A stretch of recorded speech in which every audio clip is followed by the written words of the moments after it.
কথাতেই আছে মামা বাড়ি ভারী মজা, কিন্তু ফেরার দিন আরোহীর খুব মন খারাপ, কাঁদতে কাঁদতে প্রায় ট্রেনে ঘুমিয়েই গেছিলো। হাওড়ার কাছাকাছি এসে ঘুম ভেঙেছে আর এসে বায়না করছিল যে আমায় যদি কেএফসি নিয়ে যাও তাহলে আমি আর কাঁদবো না। তো ওর কথা অনুযায়ী গেলাম দুজনে কেএফসি। তো বাড়িতে সেদিন ফোন করে বললো যে মাটন হয়েছে, কিন্তু আমাদের যেহেতু একটু লেট হয়ে গেছিলো তাই আমরা ভাবলাম যে যাই গিয়ে কেএফসিতে হালকা কিছু খেয়ে নেবো। তো এই দেখো, ও তো যেই কেএফসি যাবো শুনেছে মোটামুটি আনন্দে নাচতে নাচতে চলে এসেছে।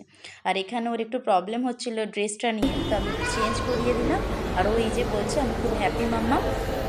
ওকে চেঞ্জ করিয়ে আমি বললাম তুই বস, আমি একটু খাওয়ার অর্ডার দিই। তারপর খাওয়ার নিয়ে আমি এলাম। এই যে হালকা কিছু আমরা অর্ডার করেছিলাম, তো খাওয়া দাওয়া করে দুজনে বাড়ি ফিরলাম শেষমেশ। এই দেখো, তো ওর তো এই ড্রিঙ্কসটা দারুণ ভালো লেগেছিলো, আর ফ্রেঞ্চ ফ্রাই ও খেতে ভীষণ ভালোবাসে।